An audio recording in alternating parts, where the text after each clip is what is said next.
Bareskrim Polri mulai mengusut temuan kayu gelondongan yang diduga berkaitan dengan bencana di wilayah Sumatera. Ribuan batang kayu itu terseret arus banjir dan longsor di Aceh, Sumatera Utara, dan Sumatera Barat pada akhir November 2025. Temuan tersebut memunculkan dugaan kuat adanya praktik pembalakan liar yang memperparah bencana. Penyelidikan dilakukan untuk memastikan ada atau tidaknya dugaan tindak pidana terkait peredaran kayu gelondongan tersebut. Direktur Tindak Pidana Tertentu Bareskrim Polri, Brigjen Muhammad Irhamni, menyampaikan bahwa tim khusus telah dibentuk untuk menelusuri indikasi pelanggaran pada 4 Desember 2025. Ia menegaskan bahwa proses hukum akan dijalankan apabila ditemukan unsur pidana dalam penyelidikan. Irhamni juga menjelaskan bahwa pihaknya masih memverifikasi izin perusahaan yang diduga menjadi sumber kegiatan pembalakan liar. Ia mengatakan izin-izin tersebut sedang dianalisis sebagai bagian dari proses penyelidikan. Sebelumnya, Menteri Lingkungan Hidup Hanif Faisal Nurofik menyampaikan bahwa 8 perusahaan telah dipanggil pada Senin 8 Desember 2025 karena diduga memperparah banjir di Sumatera Utara. Hanif menilai dugaan tersebut berkaitan dengan aktivitas perusahaan yang dianggap menimbulkan kerusakan lingkungan pada 3 Desember 2025. Ia enggan berspekulasi apakah perusahaan-perusahaan itu melakukan penebangan liar. Hanif menegaskan bahwa penilaian pemerintah tidak fokus pada kategorisasi liar atau tidak,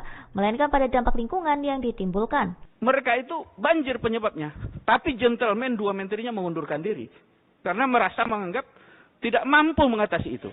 Jadi bukan sesuatu yang salah juga kalau menteri yang tidak sanggup mengatasi ini mundur juga. Itu adalah tugas yang mulia menurut saya. Pak Menteri dan pimpinan yang kami hormati, kami fraksi PKS mengapresiasi kedatangan Pak Presiden ya langsung turun tangan. 1 hari setelah Bu Ketua turun ke Sumatera Barat, hari berikutnya Pak Presiden datang. Yang menarik, ini tentu menjadi pengobat bagi masyarakat yang kena banjir. Kita mendengarkan bahwa Pak Presiden menyampaikan bahwa uang-uang yang dimaling oleh para maling-maling yang terjadi di negara ini, itu akan beliau ambil kemudian akan dibantu untuk Sumatera Barat dan juga provinsi yang lain. Itu pernyataan beliau. Dan kita bangga dengan itu. Dan salah satu fakta sekarang Pak Menteri, kita ingin menyampaikan bahwa sekarang itu hampir ratusan ribu hektar kebun sawit yang mereka itu melanggar di atas HGU mereka. Yang mereka menanam di atas kawasan hutan. Misalnya di Agam sekarang. Agam itu wilayah terparah di Sumatera Barat. Ada satu kampung itu terbenam Pak Menteri. Di situ ada Satgas PHK tertibkan aktivitas ilegal seluas 3.043 hektar di cagar alam meninjau. Di Sumatera Utara juga seperti itu. Ada sekitar 47.000 hektar sawit yang berada di padang lawas dan itu juga sudah disita oleh PHK,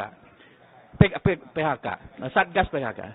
Oleh karena itu, dalam momen ini kami ingin menyampaikan ini kebun sudah dikuasai oleh negara. Dari hasil penyitaan terhadap pembalak-pembalak kemudian bajingan-bajingan yang mereka itu menanam sawit di luar HGU di kawasan hutan. Dan ini perlu diambil, jual itu semua ladang, kemudian berikan itu untuk pembangunan infrastruktur yang hampir belasan triliun di 3 provinsi ini. Jangan sampai sekarang di tengah TKD yang sedang menurun dari pemerintah pusat ke daerah, dihantam lagi oleh bencana banjir, kemudian diberikan lagi ke daerah untuk membangun, itu tidak bisa. Oleh karena itu, ini ada kesempatan bagi kita untuk mengambil alih aset itu yang sudah dipegang oleh negara, kemudian berikan itu kepada wilayah masyarakat kita. Pak Menteri yang kami hormati, perlu kami sampaikan bahwa mereka itu sudah menikmati hasil puluhan tahun, menuai hasil sawit yang berada di kawasan hutan. Sekarang hampir 2,3 juta penduduk merasakan dampak banjir, mereka enak-enak tidur di Singapura sana. Kita tahu perusahaannya. Mereka tinggal di luar negeri, tapi uang di mereka keruk, kemudian sekarang masyarakat menikmati banjir. Nah, oleh karena itu jangan sampai mereka menikmati kopi melihat kita menderita, kemudian tidak dihukum, hanya diambil lahan itu. Yang selama ini mereka dapatkan kemana? Mereka harus hadir, datang bertanggung jawab kepada masyarakat yang terdampak banjir. Betul. Bapak Menteri yang kami hormati, 1 nyawa bagi itu sangat berharga. Sekarang hampir 765 meninggal per kemarin. 650 belum kita temukan. Ini bencana besar, bukan main-main. Oleh karena itu, saya pernah membaca ya, tanggal kemarin, itu tanggal 18 November, itu kabinetnya Pak Ferdinand Marcos di Singapura, di Filipina. Mereka itu banjir penyebabnya. Tapi gentleman dua menterinya mengundurkan diri. Karena merasa menganggap tidak mampu mengatasi itu. Jadi bukan sesuatu yang salah juga. Kalau menteri yang tidak sanggup mengatasi ini mundur juga. Itu adalah tugas yang mulia menurut saya. Demikian, Assalamualaikum warahmatullahi wabarakatuh. Baik, terima kasih Pak Rahmat. Apakah yang ditabrak oleh Menteri Kehutanan ini benteng yang terlalu kuat? Bintangnya sudah tidak terhitung atau seperti apa? Baik, terima kasih Bu Ketua dan pimpinan, seluruh anggota yang terhormat. Pak Menteri, beberapa saja. Yang pertama terkait dengan taubat. Saya pikir justru ini menjadi renungan kita semuanya. Justru Kementerian Kehutanan harus mempelopori taubatan ekologi. Ini saya pikir penting untuk menjadikan gerakan taubat ekologi. Karena ini kejadian dari awal sampai dulu, kan ini kejadian bukan. Nah, sehingga jangan menyempitkan kepada itu, tetapi ekologi kita nampaknya memang kita semuanya dipelopori oleh Menteri Kehutanan harus melakukan taubat ekologi. Itu yang pertama. Yang kedua, saya masih melihat dengan berbagai hal tadi penyampaian Pak Menteri, penegakan hukum di Kementerian Kehutanan masih rendah, Pak. Catatan saya di Aceh itu, dari berbagai kasus, hanya satu yang P21. Yang di Sumut, itu hanya 4 yang P21. Nanti tolong dikoreksi kalau saya salah. Terus kemudian di Sumbar juga hanya 1 dari sekian kasus yang P21. Nah, mohon disampaikan di sini kalau ada kendala-kendala apa, gitu loh. Apakah yang ditabrak oleh Menteri Kehutanan ini benteng yang terlalu kuat, bintangnya sudah tidak terhitung atau seperti apa, sehingga Komisi 4 secara politik juga ikut memberikan dorongan sehingga masalah ini tidak bisa dijawab dengan sebuah jawaban yang sifatnya narasi, tetapi perlu aksi yang nyata. Ya, seperti itu. Kemudian saya menguatkan, saya pikir masalah hutan ini kita panjang, ya, sehingga usul pimpinan nampaknya kita harus bekerja dengan pengawasan untuk membentuk panja pengawasan pelepasan kawasan hutan. Karena setelah Undang-Undang Cipta Kerja diputuskan, salah satu hal yang membuat ruang untuk kemudian terjadinya kemudahan pelepasan kawasan hutan adalah tidak melibatkan DPR. Ini juga salah satu ruang terkait dengan Undang-Undang Cipta Kerja.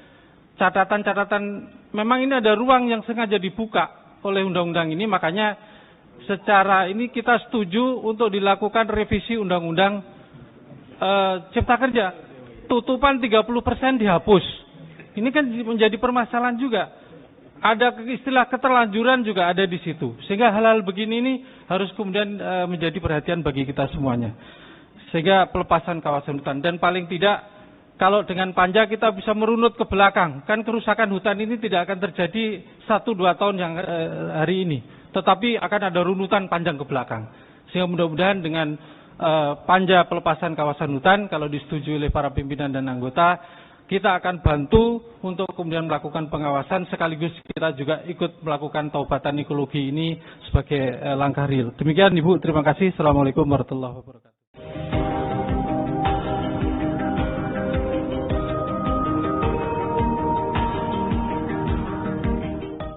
PT Toba Pulp Lestari Tbk disebut menjadi salah satu biang kerok kehancuran ekologi sehingga terjadi bencana di 3 provinsi Indonesia. Bahkan nama Luhut Binsar Panjaitan disebut-sebut terlibat hingga terafiliasi dengan perusahaan tersebut.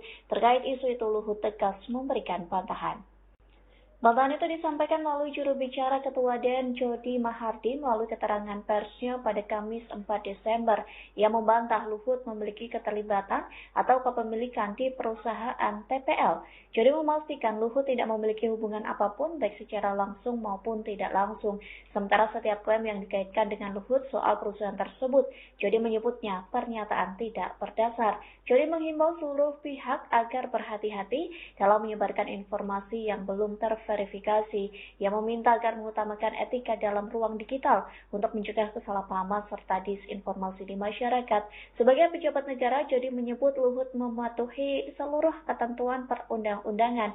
Diketahui sebelumnya banjir bandang dan tanah longsor melanda 3 provinsi hingga berbuntut panjang. Gubernur Sumatera Utara Bobi Nasution mengaku siap mengeluarkan rekomendasi operasional Toba Pop Lestari yang disebut-sebut sebagai biang kerok banjir. Kinerja buruk tadi tentu dengan kriteria yang ketat, ya, dengan ketat dan keberanian yang seperti yang diperintahkan oleh Pak Presiden Prabowo Subianto. Sekali lagi saya punya komitmen, Bu, untuk mencabut PBPA-PWW yang kinerja buruk tadi tentu dengan kriteria yang ketat, ya, dengan ketat dan keberanian yang seperti yang diperintahkan oleh Pak Presiden Prabowo Subianto. Khusus tentang TPL, Pak, jadi sekali lagi tidak hanya TPL, tapi ada 20 tadi PBPH, ya, yang bermasalah yang akan coba kita tertibkan, termasuk melakukan rasionalisasi terhadap izin TPL ini. Ya. Di konsesi TPL yang sekitar 167.000, itu sudah ada sekitar berapa yang udah sertifikat? Yang ada sertifikat berapa? 46.000 terfragmentasi, Pak. 46.000-nya sudah terfragmentasi dan negaranya juga telah terbit sertifikat. Jadi ada TORA, ada APL, ada perhutanan sosial, ada pengajuan dan sebagainya. Ya, oleh karena itu nanti akan kita rasionalisasi sehingga tentunya bagi perusahaan ini juga sehat.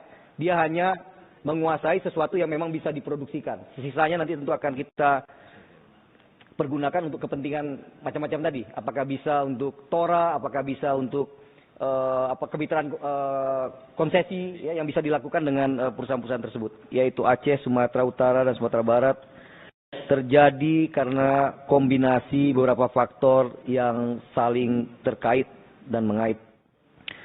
Bencana banjir, bandang, dan longsor khususnya di 3 provinsi yaitu Aceh, Sumatera Utara, dan Sumatera Barat terjadi karena kombinasi beberapa faktor yang saling terkait dan mengait. Pertama, tadi sudah disampaikan oleh Ibu Ketua, adanya siklus tropis Senyar yang membuat cuaca ekstrim dan curah hujan tinggi.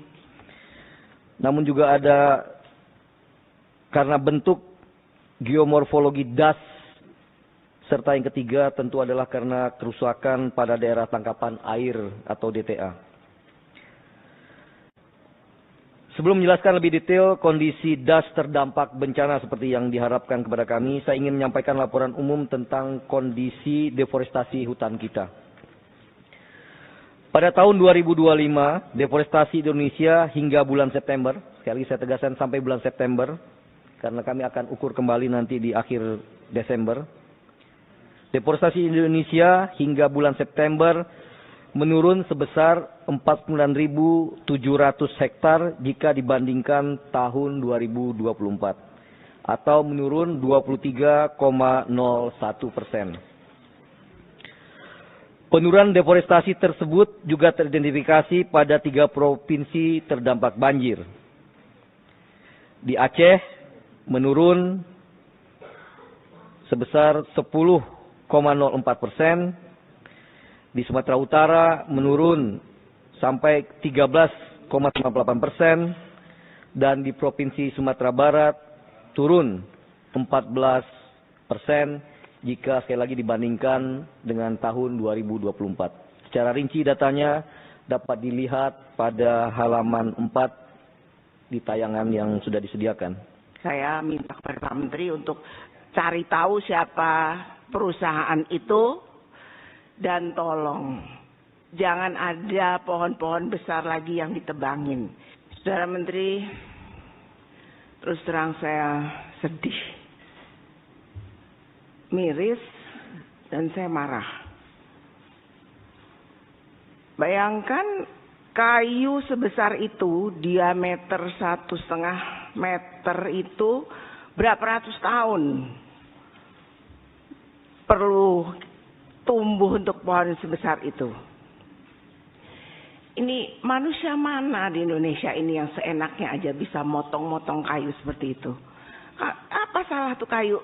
Dia bikin salah tuh pohon tuh apa? Dia bikin begitu banyak kebaikan buat manusia. pencegah erosi, memberikan udara, menyaring udara yang segar buat manusia. Kok dipotong gitu aja?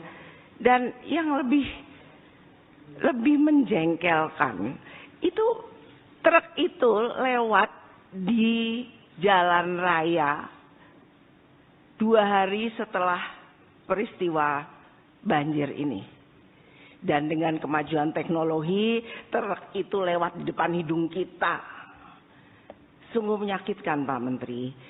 Ini suatu, kalau orang Jawa bilang ngece. Apa ngece? Ngejek, mengejek tuh ya. Perusahaan ini ngejek gitu.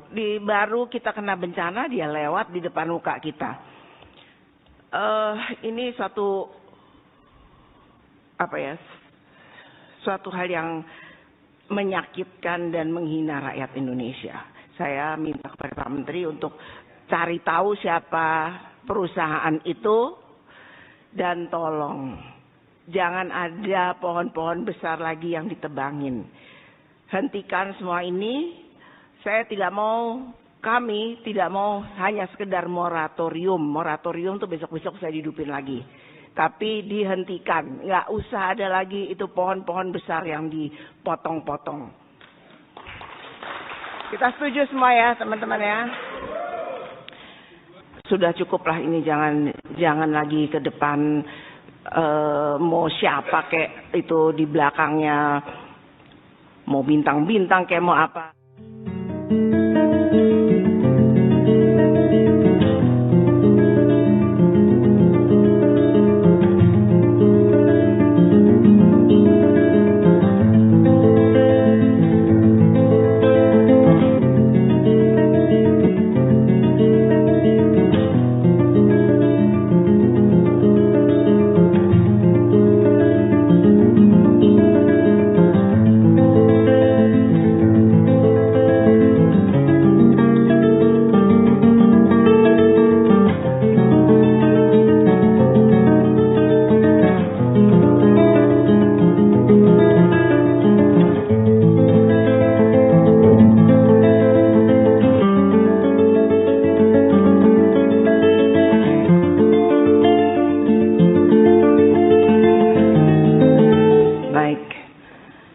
Saudara Menteri, terus terang saya sedih, miris, dan saya marah. Bayangkan kayu sebesar itu, diameter 1,5 meter itu berapa ratus tahun perlu tumbuh untuk pohon sebesar itu. Ini manusia mana di Indonesia ini yang seenaknya aja bisa motong-motong kayu seperti itu? Apa salah tuh kayu? Dia bikin salah tuh pohon tuh apa? Dia bikin begitu banyak kebaikan buat manusia. Pencegah erosi, memberikan udara, menyaring udara yang segar buat manusia. Kok dipotong gitu aja? Dan yang lebih menjengkelkan, itu truk itu lewat di jalan raya 2 hari setelah peristiwa banjir ini. Dan dengan kemajuan teknologi, truk itu lewat di depan hidung kita. Sungguh menyakitkan, Pak Menteri. Ini suatu, kalau orang Jawa bilang ngece. Apa ngece? Ngejek, mengejek tuh ya. Perusahaan ini ngejek gitu. Baru kita kena bencana, dia lewat di depan muka kita. Ini suatu suatu hal yang menyakitkan dan menghina rakyat Indonesia. Saya minta kepada Pak Menteri untuk cari tahu siapa perusahaan itu dan tolong jangan ada pohon-pohon besar lagi yang ditebangin. Hentikan semua ini. Saya tidak mau, kami tidak mau hanya sekedar moratorium. Moratorium tuh besok-besok saya hidupin lagi. Tapi dihentikan. Nggak usah ada lagi itu pohon-pohon besar yang dipotong-potong. Kita setuju semua ya teman-teman ya. Kemudian itu ada pohon-pohon juga yang sampai memenuhi pantai, memenuhi sungai. Itu kan bukan hanya itu akibat apa? Ya tadi Pak Alex bilang pembukaan lahan baru untuk perkebunan, pertambangan. Ini harus diperketat lagi untuk syarat-syaratnya. Jangan kita biarkan gitu saja.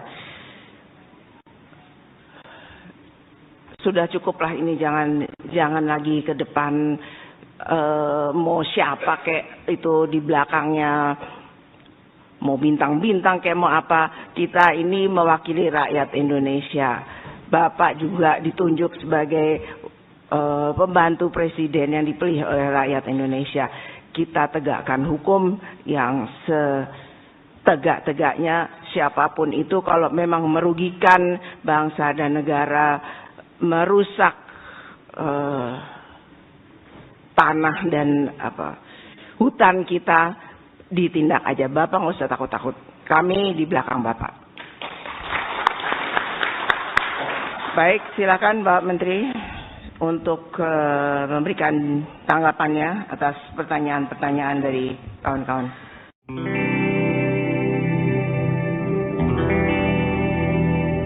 Bareskrim Polri mulai mengusut temuan kayu gelondongan yang diduga berkaitan dengan bencana di wilayah Sumatera. Ribuan batang kayu itu terseret arus banjir dan longsor di Aceh, Sumatera Utara, dan Sumatera Barat pada akhir November 2025.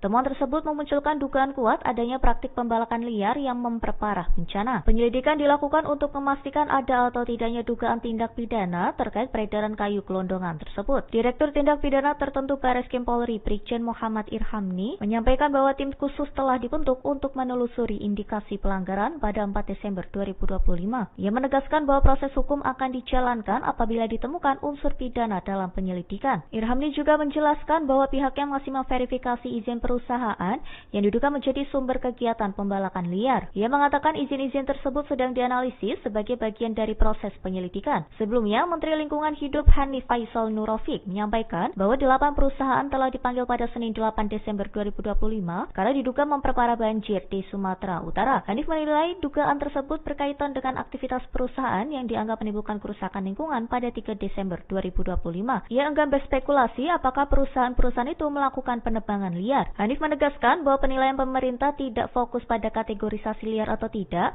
melainkan pada dampak lingkungan yang ditimbulkan. Mereka itu banjir penyebabnya, tapi gentleman 2 menterinya mengundurkan diri karena merasa menganggap tidak mampu mengatasi itu. Jadi bukan sesuatu yang salah juga kalau menteri yang tidak sanggup mengatasi ini mundur juga. Itu adalah tugas yang mulia menurut saya. Pak Menteri dan pimpinan yang kami hormati, kami fraksi PKS mengapresiasi kedatangan Pak Presiden ya, langsung turun tangan. 1 hari setelah Bu Ketua turun ke Sumatera Barat, hari berikutnya Pak Presiden datang. Yang menarik, ini tentu menjadi pengobat bagi masyarakat yang kena banjir. Kita mendengarkan bahwa Pak Presiden menyampaikan bahwa uang-uang yang dimaling oleh para maling-maling yang terjadi di negara ini, itu akan beliau ambil kemudian akan dibantu untuk Sumatera Barat dan juga provinsi yang lain. Itu pernyataan beliau. Dan kita bangga dengan itu. Dan salah satu fakta sekarang Pak Menteri, kita ingin menyampaikan bahwa sekarang itu hampir ratusan ribu hektar kebun sawit yang mereka itu melanggar di atas HGU mereka. Yang mereka menanam di atas kawasan hutan. Misalnya di Agam sekarang. Agam itu wilayah terparah di Sumatera Barat. Ada satu kampung itu terbenam Pak Menteri. Di situ ada Satgas PHK tertibkan aktivitas ilegal seluas 3.043 hektar di cagar alam meninjau. Di Sumatera Utara juga seperti itu. Ada sekitar 47.000 hektar sawit yang berada di padang lawas dan itu juga sudah disita oleh PHK, Satgas PHK. Oleh karena itu, dalam momen ini kami ingin menyampaikan ini kebun sudah dikuasai oleh negara. Dari hasil penyitaan terhadap pembalak-pembalak, kemudian bajingan-bajingan yang mereka itu menanam sawit di luar HGU di kawasan hutan. Dan ini perlu diambil, jual itu semua ladang, kemudian berikan itu untuk pembangunan infrastruktur yang hampir belasan triliun di 3 provinsi ini. Jangan sampai sekarang di tengah tekade yang sedang menurun dari pemerintah pusat ke daerah, dihantam lagi oleh bencana banjir, kemudian diberikan lagi ke daerah untuk membangun, itu tidak bisa. Oleh karena itu, ini ada kesempatan bagi kita untuk mengambil alih aset itu yang sudah dipegang oleh negara, kemudian berikan itu kepada wilayah masyarakat kita. Pak Menteri yang kami hormati, perlu kami sampaikan bahwa mereka itu sudah menikmati hasil puluhan tahun, menuai hasil sawit yang berada di kawasan hutan. Sekarang hampir 2,3 juta penduduk merasakan dampak banjir, tidur di Singapura sana. Kita tahu perusahaannya.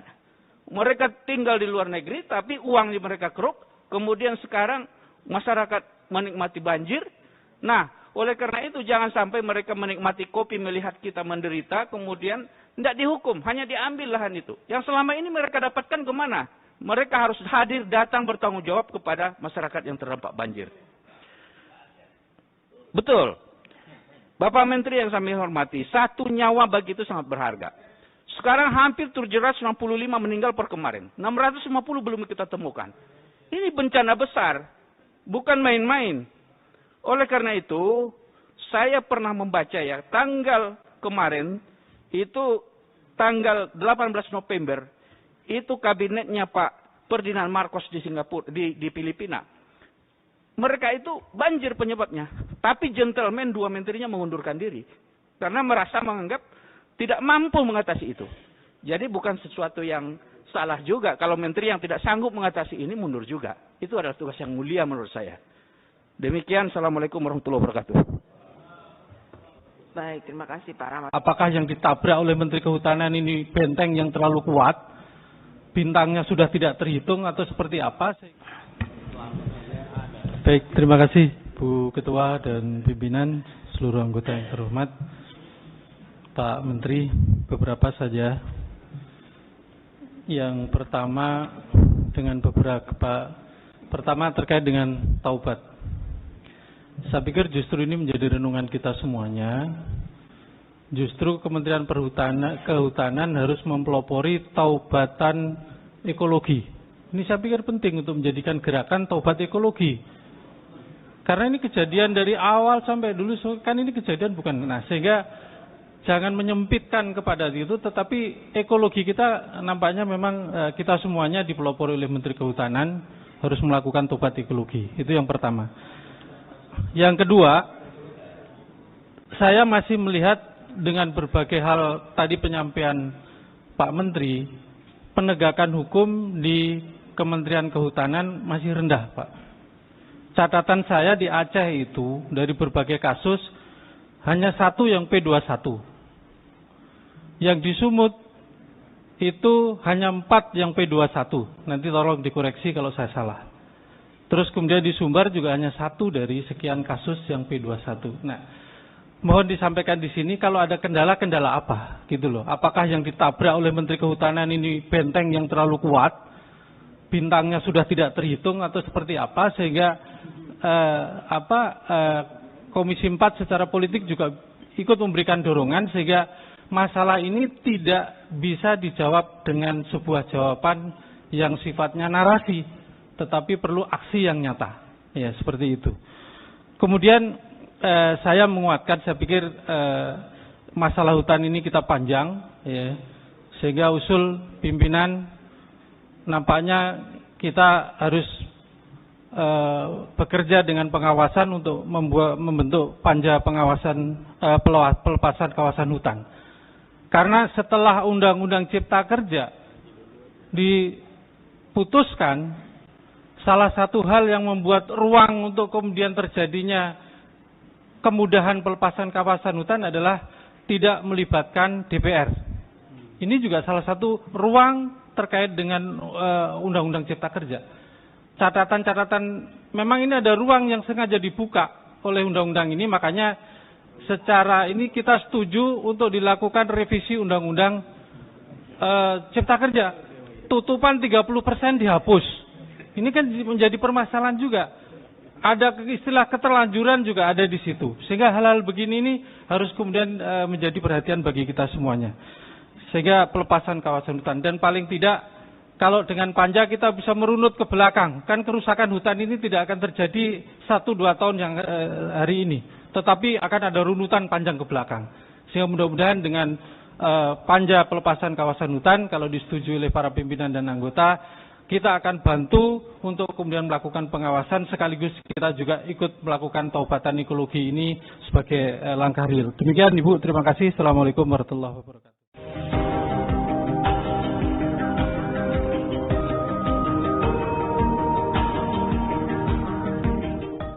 PT Toba Pop Lestari Tbk disebut menjadi salah satu biang kerok kehancuran ekologi sehingga terjadi bencana di 3 provinsi Indonesia. Bahkan nama Luhut Binsar Panjaitan disebut-sebut terlibat hingga terafiliasi dengan perusahaan tersebut.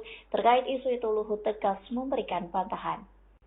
Bantahan itu disampaikan melalui juru bicara Ketua DEN Jody Mahardi melalui keterangan persnya pada Kamis 4 Desember. Ia membantah Luhut memiliki keterlibatan atau kepemilikan di perusahaan TPL. Jody memastikan Luhut tidak memiliki hubungan apapun baik secara langsung maupun tidak langsung. Sementara setiap klaim yang dikaitkan dengan Luhut soal perusahaan tersebut, Jody menyebutnya pernyataan tidak berdasar. Jody menghimbau seluruh pihak agar berhati-hati dalam menyebarkan informasi yang belum terverifikasi. Ia meminta agar mengutamakan etika dalam ruang digital untuk mencegah kesalahpahaman serta disinformasi di masyarakat. Sebagai pejabat negara, Jody menyebut Luhut mematuhi seluruh ketentuan perundang-undangan. Diketahui sebelumnya banjir bandang dan tanah longsor melanda 3 provinsi hingga berbuntut panjang.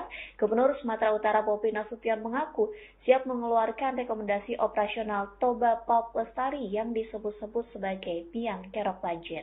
Kinerja buruk tadi tentu dengan kriteria yang ketat, ya, dengan ketat dan keberanian yang seperti yang diperintahkan oleh Pak Presiden Prabowo Subianto. Sekali lagi saya punya komitmen, Bu, untuk mencabut PBPA-PWW yang kinerja buruk tadi, tentu dengan kriteria yang ketat, ya, dengan ketat dan keberanian yang seperti yang diperintahkan oleh Pak Presiden Prabowo Subianto. Khusus tentang TPL, Pak, jadi sekali lagi tidak hanya TPL, tapi ada 20 tadi PBPH, ya, yang bermasalah yang akan coba kita tertibkan, termasuk melakukan rasionalisasi terhadap izin TPL ini. Ya. Di konsesi TPL yang sekitar 167.000, itu sudah ada sekitar berapa yang udah sertifikat? Yang ada sertifikat berapa? 46.000 terfragmentasi, Pak. 46.000-nya sudah terfragmentasi dan diantaranya juga telah terbit sertifikat. Jadi ada TORA, ada APL, ada perhutanan sosial, ada pengajuan lain sebagainya. Ya, oleh karena itu nanti akan kita rasionalisasi sehingga tentunya bagi perusahaan ini juga sehat. Dia hanya menguasai sesuatu yang memang bisa diproduksikan. Sisanya nanti tentu akan kita pergunakan untuk kepentingan macam-macam tadi. Apakah bisa untuk TORA, apakah bisa untuk kemitraan konsesi, ya, yang bisa dilakukan dengan perusahaan-perusahaan tersebut, yaitu Aceh, Sumatera Utara, dan Sumatera Barat. Terjadi karena kombinasi beberapa faktor yang saling terkait dan mengait. Bencana banjir, bandang, dan longsor khususnya di 3 provinsi yaitu Aceh, Sumatera Utara, dan Sumatera Barat terjadi karena kombinasi beberapa faktor yang saling terkait dan mengait. Pertama, tadi sudah disampaikan oleh Ibu Ketua, adanya siklus tropis Senyar yang membuat cuaca ekstrim dan curah hujan tinggi. Namun juga ada karena bentuk geomorfologi das, serta yang ketiga tentu adalah karena kerusakan pada daerah tangkapan air atau DTA. Sebelum menjelaskan lebih detail kondisi das terdampak bencana seperti yang diharapkan kepada kami, saya ingin menyampaikan laporan umum tentang kondisi deforestasi hutan kita. Pada tahun 2025, deforestasi Indonesia hingga bulan September, sekali saya tegaskan sampai bulan September, karena kami akan ukur kembali nanti di akhir Desember. Deforestasi Indonesia hingga bulan September menurun sebesar 49.700 hektar jika dibandingkan tahun 2024, atau menurun 23,01%. Penurunan deforestasi tersebut juga teridentifikasi pada 3 provinsi terdampak banjir. Di Aceh menurun sebesar 10 Di Sumatera Utara menurun sampai 13,98%, dan di Provinsi Sumatera Barat turun 14% jika sekali lagi dibandingkan dengan tahun 2024. Secara rinci datanya dapat dilihat pada halaman 4 di tayangan yang sudah disediakan. Saya minta kepada Pak Menteri untuk cari tahu siapa perusahaan itu, dan tolong jangan ada pohon-pohon besar lagi yang ditebangin. Saudara Menteri, terus terang saya sedih, miris, dan saya marah. Bayangkan kayu sebesar itu, diameter 1,5 meter itu berapa ratus tahun perlu tumbuh untuk pohon sebesar itu. Ini manusia mana di Indonesia ini yang seenaknya aja bisa motong-motong kayu seperti itu? Apa salah tuh kayu? Dia bikin salah tuh pohon tuh apa? Dia bikin begitu banyak kebaikan buat manusia. Mencegah erosi, memberikan udara, menyaring udara yang segar buat manusia. Kok dipotong gitu aja? Dan yang lebih menjengkelkan, itu truk itu lewat di jalan raya 2 hari setelah peristiwa banjir ini. Dan dengan kemajuan teknologi, truk itu lewat di depan hidung kita. Sungguh menyakitkan, Pak Menteri. Ini suatu, kalau orang Jawa bilang ngece. Apa ngece? Ngejek, mengejek tuh ya. Perusahaan ini ngejek gitu. Di baru kita kena bencana, dia lewat di depan muka kita. Ini suatu suatu hal yang menyakitkan dan menghina rakyat Indonesia. Saya minta kepada Pak Menteri untuk cari tahu siapa perusahaan itu, dan tolong jangan ada pohon-pohon besar lagi yang ditebangin. Hentikan semua ini. Saya tidak mau, kami tidak mau hanya sekedar moratorium. Moratorium tuh besok-besok saya hidupin lagi. Tapi dihentikan. Nggak usah ada lagi itu pohon-pohon besar yang dipotong-potong. Kita setuju semua ya teman-teman ya. Sudah cukuplah ini, jangan lagi ke depan. Mau siapa kayak itu di belakangnya, mau bintang-bintang kayak mau apa.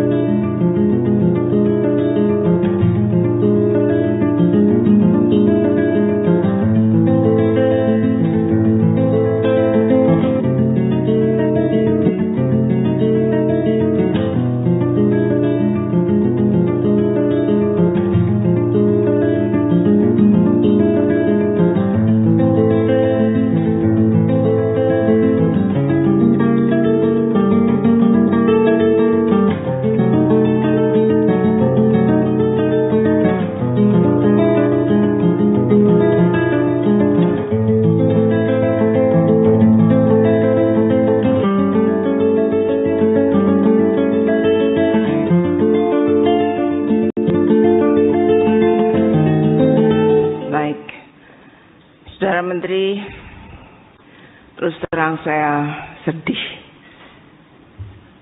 miris, dan saya marah. Bayangkan kayu sebesar itu, diameter 1,5 meter itu berapa ratus tahun perlu tumbuh untuk pohon sebesar itu. Ini manusia mana di Indonesia ini yang seenaknya aja bisa motong-motong kayu seperti itu? Apa salah tuh kayu? Dia bikin salah tuh pohon tuh apa? Dia bikin begitu banyak kebaikan buat manusia. Mencegah erosi, memberikan udara, menyaring udara yang segar buat manusia. Kok dipotong gitu aja? Dan yang lebih menjengkelkan, itu truk itu lewat di jalan raya 2 hari setelah peristiwa banjir ini. Dan dengan kemajuan teknologi, truk itu lewat di depan hidung kita. Sungguh menyakitkan, Pak Menteri. Ini suatu, kalau orang Jawa bilang ngece. Apa ngece? Ngejek, mengejek tuh ya. Perusahaan ini ngejek gitu. Baru kita kena bencana, dia lewat di depan muka kita. Ini suatu suatu hal yang menyakitkan dan menghina rakyat Indonesia. Saya minta kepada Pak Menteri untuk cari tahu siapa perusahaan itu dan tolong jangan ada pohon-pohon besar lagi yang ditebangin. Hentikan semua ini. Saya tidak mau, kami tidak mau hanya sekedar moratorium. Moratorium tuh besok-besok saya hidupin lagi. Tapi dihentikan, nggak usah ada lagi itu pohon-pohon besar yang dipotong-potong. Kita setuju semua ya teman-teman ya. Kemudian itu ada pohon-pohon juga yang sampai memenuhi pantai, memenuhi sungai. Itu kan bukan hanya itu akibat apa? Ya tadi Pak Alex bilang. Pembukaan lahan baru untuk perkebunan, pertambangan, ini harus diperketat lagi untuk syarat-syaratnya. Jangan kita biarkan gitu saja. Sudah cukuplah ini, jangan lagi ke depan mau siapa kayak itu di belakangnya. Mau bintang-bintang kayak mau apa, kita ini mewakili rakyat Indonesia.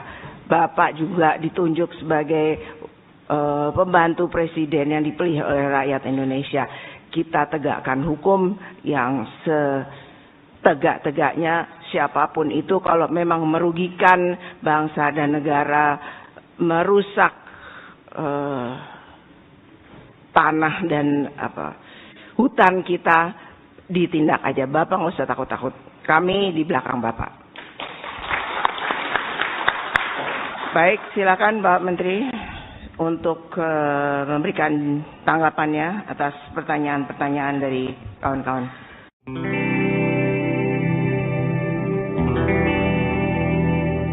Bareskim Polri mulai mengusut temuan kayu gelondongan yang diduga berkaitan dengan bencana di wilayah Sumatera. Ribuan batang kayu itu terseret arus banjir dan longsor di Aceh, Sumatera Utara, dan Sumatera Barat pada akhir November 2025. Temuan tersebut memunculkan dugaan kuat adanya praktik pembalakan liar yang memperparah bencana. Penyelidikan dilakukan untuk memastikan ada atau tidaknya dugaan tindak pidana terkait peredaran kayu gelondongan tersebut. Direktur Tindak Pidana Tertentu Bareskim Polri, Brigjen Muhammad Irhamni, menyampaikan bahwa tim khusus telah dibentuk untuk menelusuri indikasi pelanggaran pada 4 Desember 2025. Ia menegaskan bahwa proses hukum akan dijalankan apabila ditemukan unsur pidana dalam penyelidikan. Irhamni juga menjelaskan bahwa pihaknya masih memverifikasi izin perusahaan yang diduga menjadi sumber kegiatan pembalakan liar. Ia mengatakan izin-izin tersebut sedang dianalisis sebagai bagian dari proses penyelidikan. Sebelumnya, Menteri Lingkungan Hidup Hanif Faisal Nurofik menyampaikan bahwa 8 perusahaan telah dipanggil pada Senin 8 Desember 2025 karena diduga memperparah banjir di Sumatera Utara. Hanif menilai dugaan tersebut berkaitan dengan aktivitas perusahaan yang dianggap menimbulkan kerusakan lingkungan pada 3 Desember 2025. Ia enggan berspekulasi apakah perusahaan-perusahaan itu melakukan penebangan liar. Hanif menegaskan bahwa penilaian pemerintah tidak fokus pada kategorisasi liar atau tidak, melainkan pada dampak lingkungan yang ditimbulkan. Mereka itu banjir penyebabnya, tapi gentleman 2 menterinya mengundurkan diri karena menganggap tidak mampu mengatasi itu. Jadi bukan sesuatu yang salah juga kalau menteri yang tidak sanggup mengatasi ini mundur juga. Itu adalah tugas yang mulia menurut saya. Pak Menteri dan pimpinan yang kami hormati, kami fraksi PKS mengapresiasi kedatangan Pak Presiden ya, langsung turun tangan. 1 hari setelah Bu Ketua turun ke Sumatera Barat, hari berikutnya Pak Presiden datang. Yang menarik, ini tentu menjadi pengobat bagi masyarakat yang kena banjir. Kita mendengarkan bahwa Pak Presiden menyampaikan bahwa uang-uang yang dimaling oleh para maling-maling yang terjadi di negara ini, itu akan beliau ambil kemudian akan dibantu untuk Sumatera Barat dan juga provinsi yang lain. Itu pernyataan beliau. Dan kita bangga dengan itu. Dan salah satu fakta sekarang Pak Menteri, kita ingin menyampaikan bahwa sekarang itu hampir ratusan ribu hektar kebun sawit yang mereka itu melanggar di atas HGU mereka. Yang mereka menanam di atas kawasan hutan. Misalnya di Agam sekarang. Agam itu wilayah terparah di Sumatera Barat. Ada satu kampung itu terbenam Pak Menteri. Di situ ada Satgas PHK tertibkan aktivitas ilegal seluas 3.043 hektar di cagar alam meninjau. Di Sumatera Utara juga seperti itu. Ada sekitar 47.000 hektar sawit yang berada di padang lawas. Dan itu juga sudah disita oleh PHK. Satgas PHK. Oleh karena itu, dalam momen ini, kami ingin menyampaikan, ini kebun sudah dikuasai oleh negara. Dari hasil penyitaan terhadap pembalak-pembalak, kemudian bajingan-bajingan yang mereka itu menanam sawit di luar HGU di kawasan hutan. Dan ini perlu diambil, jual itu semua ladang, kemudian berikan itu untuk pembangunan infrastruktur yang hampir belasan triliun di 3 provinsi ini. Jangan sampai sekarang di tengah TKD yang sedang menurun dari pemerintah pusat ke daerah, dihantam lagi oleh bencana banjir, kemudian diberikan lagi ke daerah untuk membangun, itu tidak bisa. Oleh karena itu, ini ada kesempatan bagi kita untuk mengambil alih aset itu yang sudah dipegang oleh negara, kemudian berikan itu kepada wilayah masyarakat kita. Pak Menteri yang kami hormati, perlu kami sampaikan bahwa mereka itu sudah menikmati hasil puluhan tahun, menuai hasil sawit yang berada di kawasan hutan. Sekarang hampir 2,3 juta penduduk merasakan dampak banjir, mereka enak-enak tidur di Singapura sana. Kita tahu perusahaannya. Mereka tinggal di luar negeri, tapi uang di mereka keruk. Kemudian sekarang masyarakat menikmati banjir. Nah, oleh karena itu jangan sampai mereka menikmati kopi melihat kita menderita, kemudian tidak dihukum, hanya diambil lahan itu. Yang selama ini mereka dapatkan kemana? Mereka harus hadir, datang bertanggung jawab kepada masyarakat yang terdampak banjir. Betul. Bapak Menteri yang kami hormati, satu nyawa bagi itu sangat berharga. Sekarang hampir 765 meninggal per kemarin. 650 belum kita temukan. Ini bencana besar, bukan main-main. Oleh karena itu, saya pernah membaca ya, tanggal kemarin, itu tanggal 18 November, itu kabinetnya Pak Ferdinand Marcos di Singapura, di Filipina. Mereka itu banjir penyebabnya. Tapi gentleman 2 menterinya mengundurkan diri. Karena merasa menganggap tidak mampu mengatasi itu. Jadi bukan sesuatu yang salah juga. Kalau menteri yang tidak sanggup mengatasi ini mundur juga. Itu adalah tugas yang mulia menurut saya. Demikian. Assalamualaikum warahmatullahi wabarakatuh. Baik, terima kasih Pak Rahmat. Apakah yang ditabrak oleh Menteri Kehutanan ini benteng yang terlalu kuat? Bintangnya sudah tidak terhitung atau seperti apa? Baik, terima kasih Bu Ketua dan pimpinan, seluruh anggota yang terhormat. Pak Menteri, beberapa saja. Yang pertama pertama terkait dengan taubat. Saya pikir justru ini menjadi renungan kita semuanya. Justru Kementerian Kehutanan harus mempelopori taubatan ekologi. Ini saya pikir penting untuk menjadikan gerakan taubat ekologi. Karena ini kejadian dari awal sampai dulu, kan ini kejadian bukan. Nah, sehingga jangan menyempitkan kepada itu, tetapi ekologi kita nampaknya memang kita semuanya dipelopori oleh Menteri Kehutanan harus melakukan taubat ekologi. Itu yang pertama.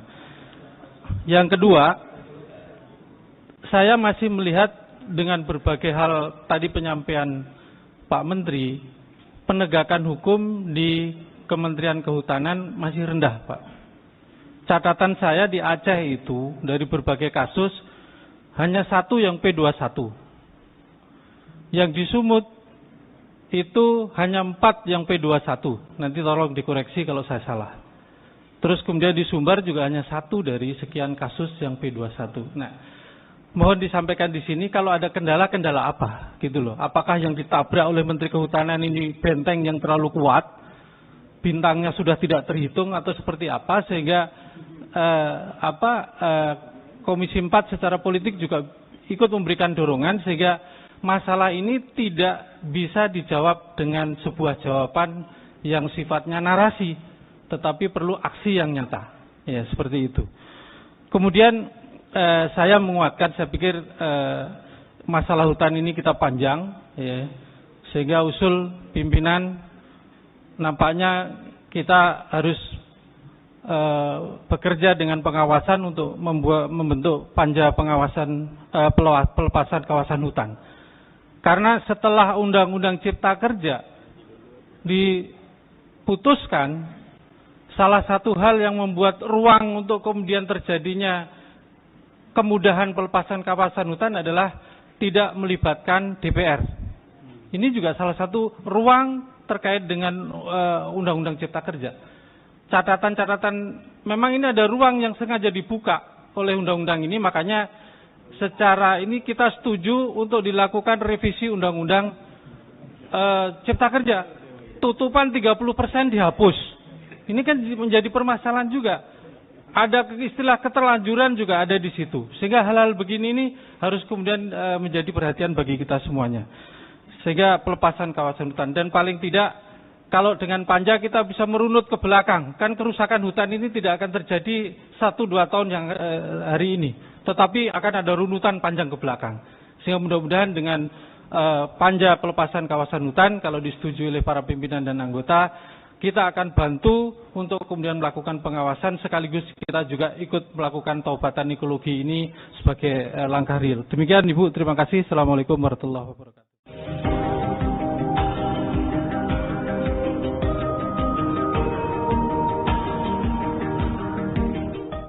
PT Toba Pulp Lestari Tbk disebut menjadi salah satu biang kerok kehancuran ekologi sehingga terjadi bencana di 3 provinsi Indonesia. Bahkan nama Luhut Binsar Panjaitan disebut-sebut terlibat hingga terafiliasi dengan perusahaan tersebut. Terkait isu itu, Luhut tegas memberikan bantahan. Bantahan itu disampaikan melalui juru bicara Ketua DEN Jody Mahardi melalui keterangan persnya pada Kamis 4 Desember. Ia membantah Luhut memiliki keterlibatan atau kepemilikan di perusahaan TPL. Jody memastikan Luhut tidak memiliki hubungan apapun baik secara langsung maupun tidak langsung. Sementara setiap klaim yang dikaitkan dengan Luhut soal perusahaan tersebut, Jody menyebutnya pernyataan tidak berdasar.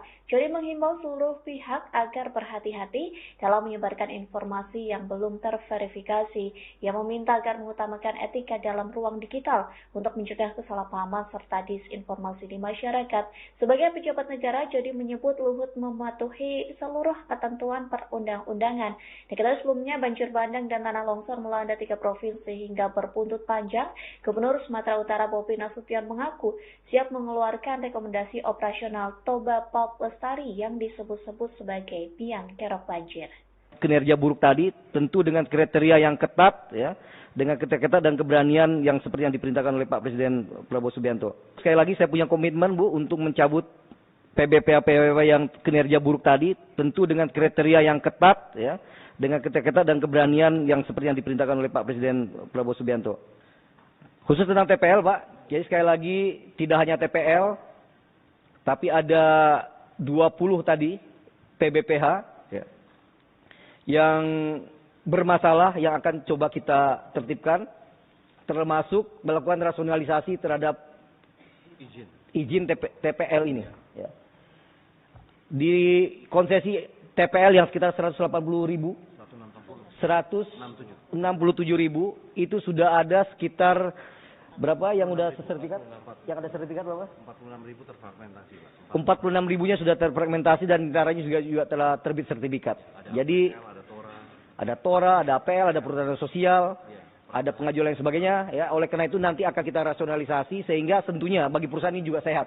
Dia hanya menguasai sesuatu yang memang bisa diproduksikan. Sisanya nanti tentu akan kita pergunakan untuk kepentingan macam-macam tadi. Apakah bisa untuk TORA, apakah bisa untuk kemitraan konsesi, ya, yang bisa dilakukan dengan perusahaan-perusahaan tersebut, yaitu Aceh, Sumatera Utara, dan Sumatera Barat. Terjadi karena kombinasi beberapa faktor yang saling terkait dan mengait. Bencana banjir, bandang, dan longsor khususnya di 3 provinsi yaitu Aceh, Sumatera Utara, dan Sumatera Barat terjadi karena kombinasi beberapa faktor yang saling terkait dan mengait. Pertama, tadi sudah disampaikan oleh Ibu Ketua, adanya siklus tropis Senyar yang membuat cuaca ekstrim dan curah hujan tinggi. Namun juga ada karena bentuk geomorfologi das, serta yang ketiga tentu adalah karena kerusakan pada daerah tangkapan air atau DTA.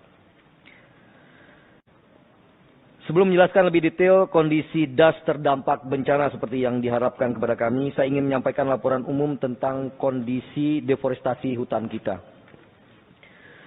Pada tahun 2025, deforestasi Indonesia hingga bulan September, sekali lagi saya tegaskan sampai bulan September, karena kami akan ukur kembali nanti di akhir Desember. Deforestasi Indonesia hingga bulan September menurun sebesar 49.700 hektar jika dibandingkan tahun 2024, atau menurun 23,01%. Penurunan deforestasi tersebut juga teridentifikasi pada 3 provinsi terdampak banjir.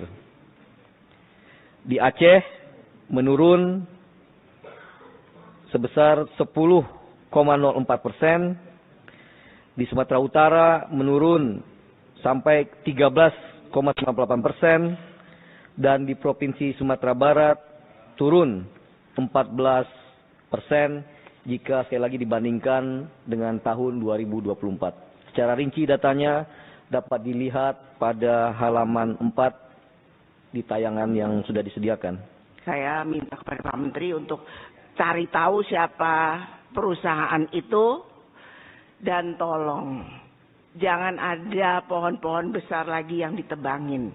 Saudara Menteri, terus terang saya sedih, miris, dan saya marah. Bayangkan kayu sebesar itu, diameter 1,5 meter itu berapa ratus tahun perlu tumbuh untuk pohon sebesar itu. Ini manusia mana di Indonesia ini yang seenaknya aja bisa motong-motong kayu seperti itu? Apa salah tuh kayu? Dia bikin salah tuh pohon tuh apa? Dia bikin begitu banyak kebaikan buat manusia. Pencegah erosi, memberikan udara, menyaring udara yang segar buat manusia. Kok dipotong begitu aja? Dan yang lebih menjengkelkan, itu truk itu lewat di jalan raya 2 hari setelah peristiwa banjir ini. Dan dengan kemajuan teknologi, truk itu lewat di depan hidung kita. Sungguh menyakitkan, Pak Menteri. Ini suatu, kalau orang Jawa bilang ngece. Apa ngece? Ngejek, mengejek tuh ya. Perusahaan ini ngejek gitu. Di baru kita kena bencana, dia lewat di depan muka kita. Ini suatu suatu hal yang menyakitkan dan menghina rakyat Indonesia. Saya minta kepada Pak Menteri untuk cari tahu siapa perusahaan itu dan tolong jangan ada pohon-pohon besar lagi yang ditebangin. Hentikan semua ini. Saya tidak mau, kami tidak mau hanya sekedar moratorium. Moratorium tuh besok-besok saya hidupin lagi. Tapi dihentikan, nggak usah ada lagi itu pohon-pohon besar yang dipotong-potong. Kita setuju semua ya teman-teman ya. Sudah cukuplah ini, jangan lagi ke depan mau siapa kayak itu di belakangnya mau bintang-bintang kayak mau apa.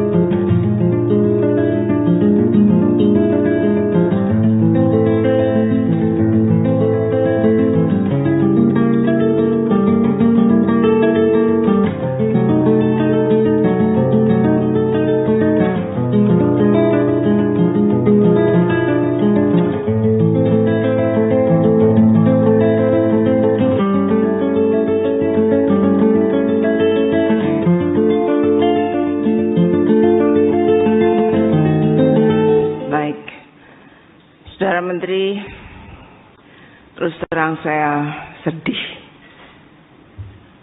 miris, dan saya marah. Bayangkan kayu sebesar itu, diameter 1,5 meter itu berapa ratus tahun perlu tumbuh untuk pohon sebesar itu. Ini manusia mana di Indonesia ini yang seenaknya aja bisa motong-motong kayu seperti itu? Apa salah tuh kayu? Dia bikin salah tuh pohon tuh apa? Dia bikin begitu banyak kebaikan buat manusia. Pencegah erosi, memberikan udara, menyaring udara yang segar buat manusia. Kok dipotong gitu aja?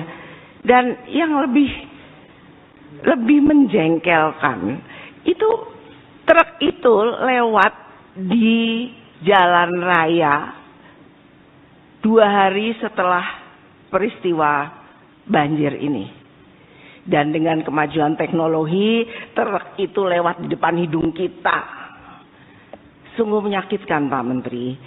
Ini suatu, kalau orang Jawa bilang ngece. Apa ngece? Ngejek, mengejek tuh ya. Perusahaan ini ngejek gitu. Baru kita kena bencana, dia lewat di depan muka kita. Ini suatu suatu hal yang menyakitkan dan menghina rakyat Indonesia. Saya minta kepada Pak Menteri untuk cari tahu siapa perusahaan itu dan tolong jangan ada pohon-pohon besar lagi yang ditebangin. Hentikan semua ini. Saya tidak mau, kami tidak mau hanya sekedar moratorium. Moratorium tuh besok-besok saya hidupin lagi. Tapi dihentikan. Nggak usah ada lagi itu pohon-pohon besar yang dipotong-potong. Kita setuju semua ya teman-teman ya.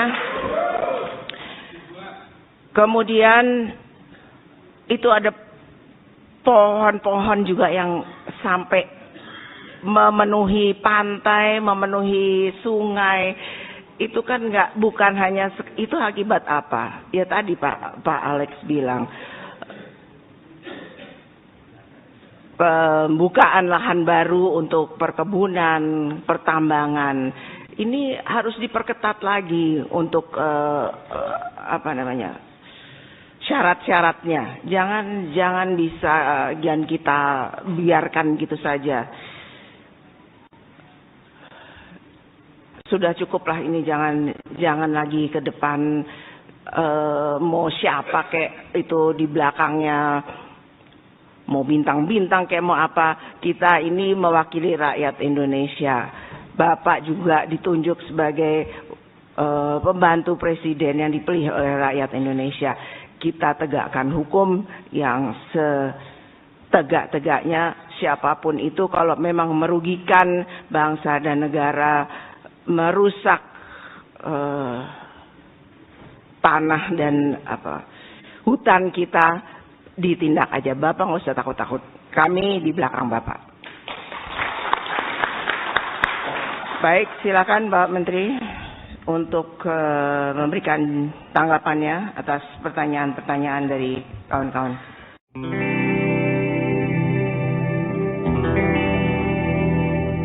Bariskim Polri mulai mengusut temuan kayu gelondongan yang diduga berkaitan dengan bencana di wilayah Sumatera. Ribuan batang kayu itu terseret arus banjir dan longsor di Aceh, Sumatera Utara, dan Sumatera Barat pada akhir November 2025.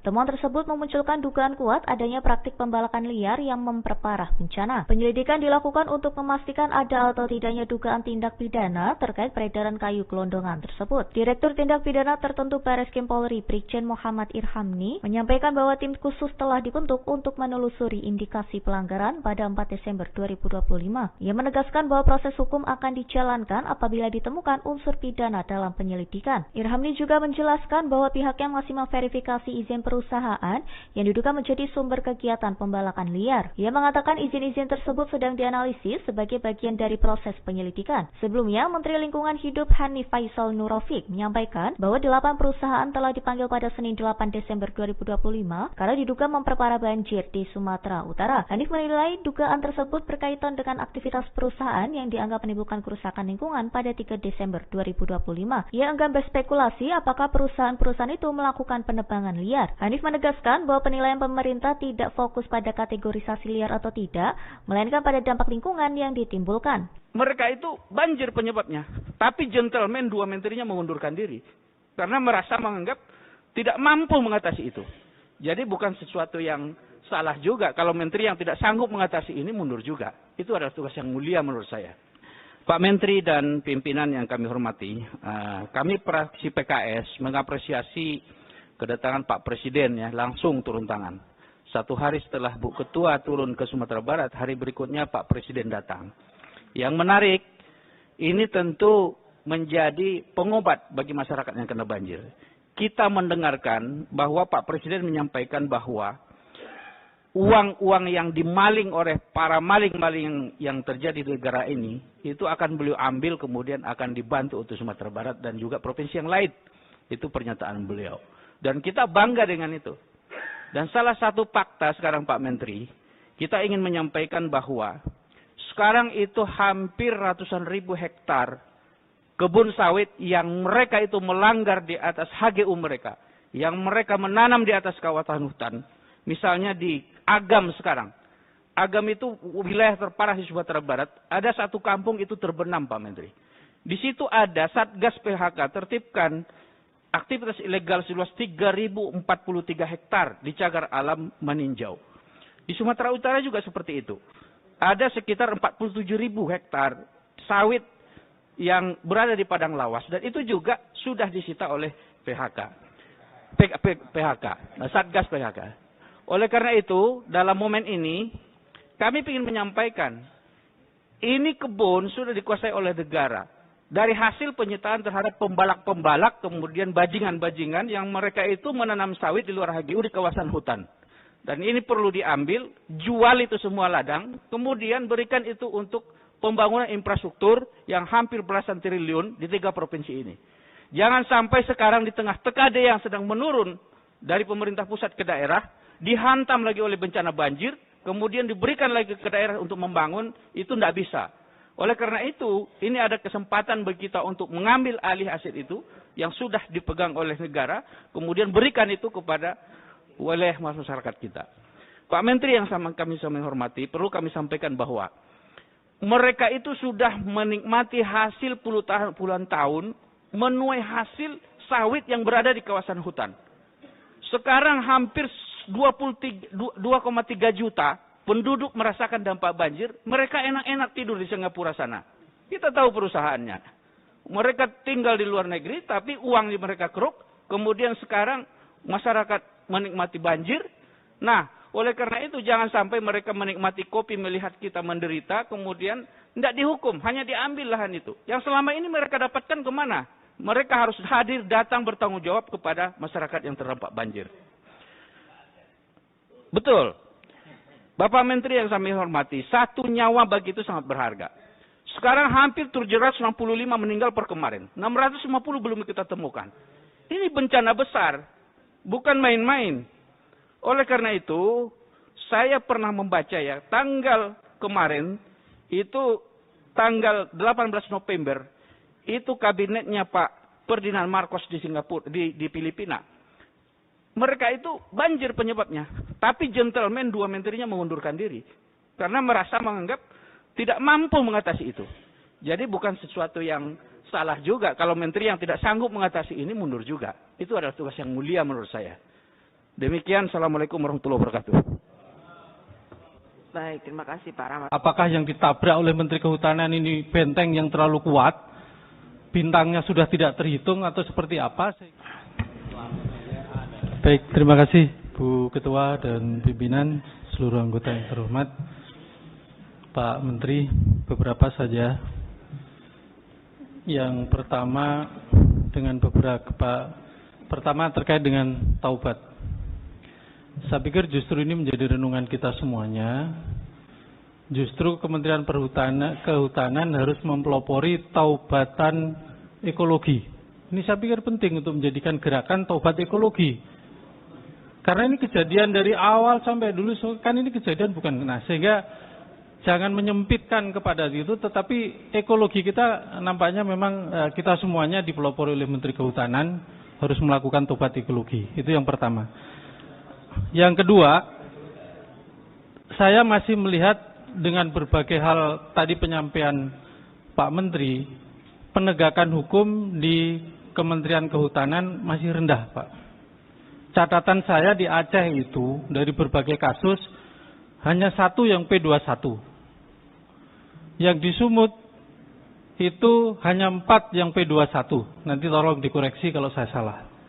Terus kemudian di Sumbar juga hanya 1 dari sekian kasus yang P21. Nah, mohon disampaikan di sini kalau ada kendala-kendala apa, gitu loh. Apakah yang ditabrak oleh Menteri Kehutanan ini benteng yang terlalu kuat, bintangnya sudah tidak terhitung atau seperti apa, sehingga Komisi 4 secara politik juga ikut memberikan dorongan sehingga masalah ini tidak bisa dijawab dengan sebuah jawaban yang sifatnya narasi, tetapi perlu aksi yang nyata. Ya, seperti itu. Kemudian saya menguatkan, saya pikir masalah hutan ini kita panjang, ya, sehingga usul pimpinan nampaknya kita harus bekerja dengan pengawasan untuk membentuk panja pengawasan pelepasan kawasan hutan. Karena setelah Undang-Undang Cipta Kerja diputuskan, salah satu hal yang membuat ruang untuk kemudian terjadinya kemudahan pelepasan kawasan hutan adalah tidak melibatkan DPR. Ini juga salah satu ruang terkait dengan Undang-Undang Cipta Kerja. Catatan-catatan, memang ini ada ruang yang sengaja dibuka oleh undang-undang ini, makanya secara ini kita setuju untuk dilakukan revisi Undang-Undang Cipta Kerja. Tutupan 30% dihapus. Ini kan menjadi permasalahan juga. Ada istilah keterlanjuran juga ada di situ. Sehingga hal-hal begini ini harus kemudian menjadi perhatian bagi kita semuanya. Sehingga pelepasan kawasan hutan. Dan paling tidak, kalau dengan panja kita bisa merunut ke belakang, kan kerusakan hutan ini tidak akan terjadi 1-2 tahun yang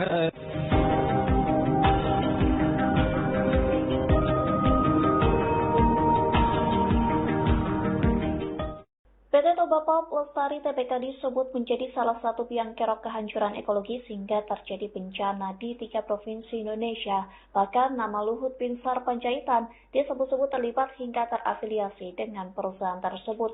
Terkait isu itu, Luhut tegas memberikan bantahan.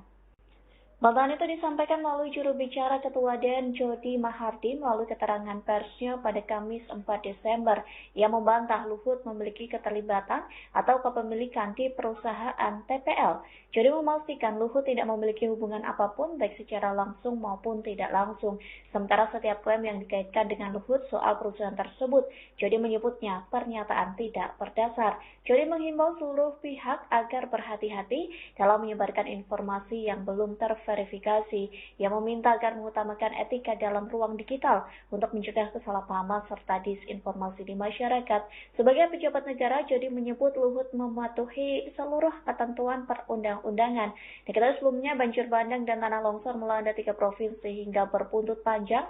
Gubernur Sumatera Utara Bobi Nasution mengaku siap mengeluarkan rekomendasi operasional Toba Pulp Lestari yang disebut-sebut sebagai biang kerok banjir.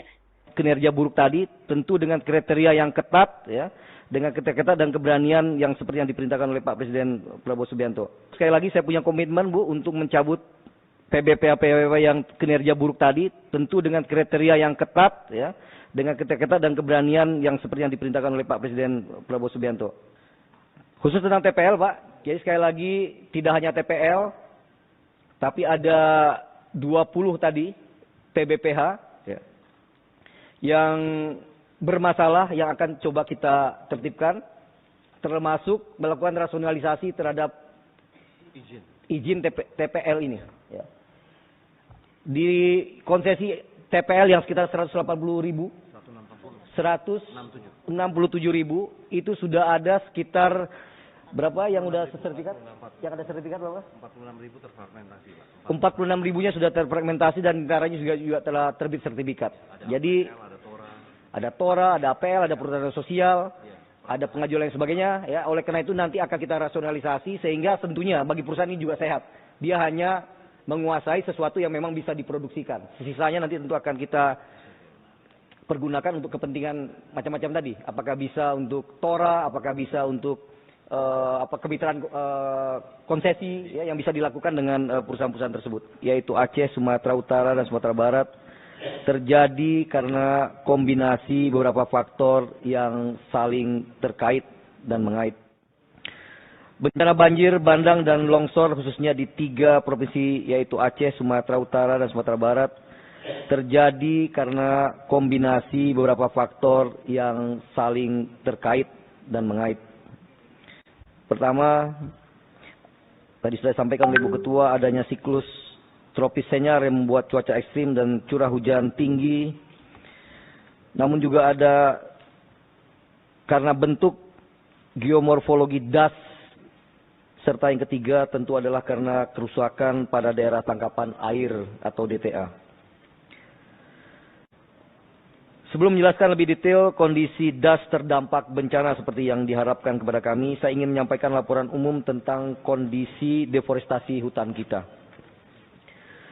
Pada tahun 2025, deforestasi Indonesia hingga bulan September, sekali lagi saya tegaskan sampai bulan September, karena kami akan ukur kembali nanti di akhir Desember. Deforestasi Indonesia hingga bulan September menurun sebesar 49.700 hektar jika dibandingkan tahun 2024, atau menurun 23,01%. Penurunan deforestasi tersebut juga teridentifikasi pada 3 provinsi terdampak banjir. Di Aceh menurun sebesar 10,04%, di Sumatera Utara menurun sampai 13,98%, dan di Provinsi Sumatera Barat turun 14% jika sekali lagi dibandingkan dengan tahun 2024. Secara rinci datanya dapat dilihat pada halaman 4 di tayangan yang sudah disediakan. Saya minta kepada Pak Menteri untuk cari tahu siapa perusahaan itu. Dan tolong, jangan ada pohon-pohon besar lagi yang ditebangin. Saudara Menteri, terus terang saya sedih, miris, dan saya marah. Bayangkan kayu sebesar itu, diameter 1,5 meter itu berapa ratus tahun perlu tumbuh untuk pohon sebesar itu. Ini manusia mana di Indonesia ini yang seenaknya aja bisa motong-motong kayu. Salah satu kayu, dia bikin salah satu pohon tuh apa? Dia bikin begitu banyak kebaikan buat manusia. Pencegah erosi, memberikan udara, menyaring udara yang segar buat manusia. Kok dipotong gitu aja? Dan yang lebih menjengkelkan, itu truk itu lewat di jalan raya 2 hari setelah peristiwa banjir ini. Dan dengan kemajuan teknologi, truk itu lewat di depan hidung kita. Sungguh menyakitkan, Pak Menteri. Ini suatu, kalau orang Jawa bilang ngece. Apa ngece? Ngejek, mengejek tuh ya. Perusahaan ini ngejek gitu. Di baru kita kena bencana, dia lewat di depan muka kita. Ini suatu suatu hal yang menyakitkan dan menghina rakyat Indonesia. Saya minta kepada Pak Menteri untuk cari tahu siapa perusahaan itu, dan tolong jangan ada pohon-pohon besar lagi yang ditebangin. Hentikan semua ini. Saya tidak mau, kami tidak mau hanya sekedar moratorium. Moratorium tuh besok-besok saya hidupin lagi. Tapi dihentikan. Nggak usah ada lagi itu pohon-pohon besar yang dipotong-potong. Kita setuju semua ya teman-teman ya. Sudah cukuplah ini, jangan lagi ke depan mau siapa kayak itu di belakangnya, mau bintang-bintang kayak mau apa.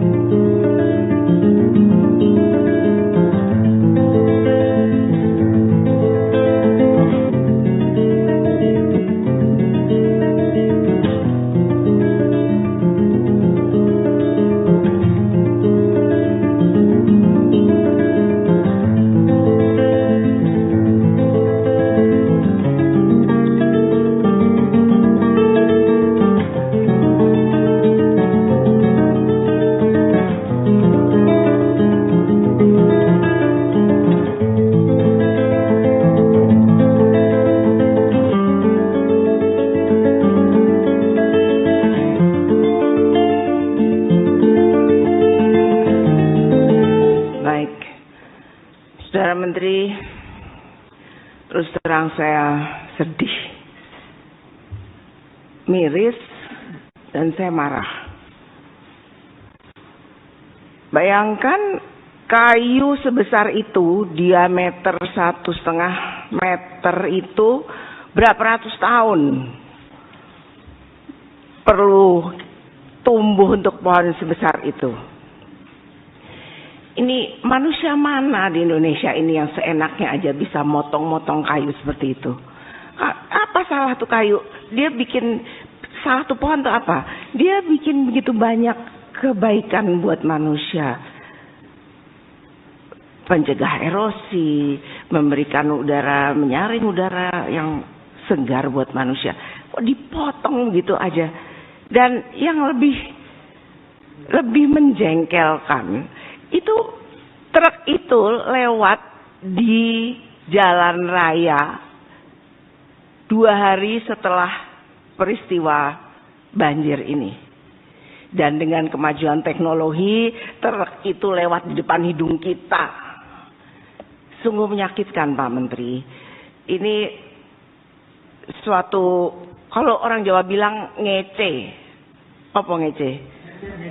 Ngejek, mengejek tuh ya. Perusahaan ini ngejek gitu. Baru kita kena bencana, dia lewat di depan muka kita. Ini suatu suatu hal yang menyakitkan dan menghina rakyat Indonesia. Saya minta kepada Pak Menteri untuk cari tahu siapa perusahaan itu, dan tolong jangan ada pohon-pohon besar lagi yang ditebangin. Hentikan semua ini. Saya tidak mau, kami tidak mau hanya sekedar moratorium. Moratorium tuh besok-besok saya hidupin lagi. Tapi dihentikan. Nggak usah ada lagi itu pohon-pohon besar yang dipotong-potong. Kita setuju semua ya teman-teman ya. Kemudian itu ada pohon-pohon juga yang sampai memenuhi pantai, memenuhi sungai. Itu kan bukan hanya itu akibat apa? Ya tadi Pak Alex bilang, pembukaan lahan baru untuk perkebunan, pertambangan. Ini harus diperketat lagi untuk syarat-syaratnya. Jangan kita biarkan gitu saja. Sudah cukuplah ini, jangan lagi ke depan mau siapa kayak itu di belakangnya, mau bintang-bintang kayak mau apa. Kita ini mewakili rakyat Indonesia. Bapak juga ditunjuk sebagai pembantu presiden yang dipilih oleh rakyat Indonesia. Kita tegakkan hukum yang Download Tribun X sekarang. Menghadirkan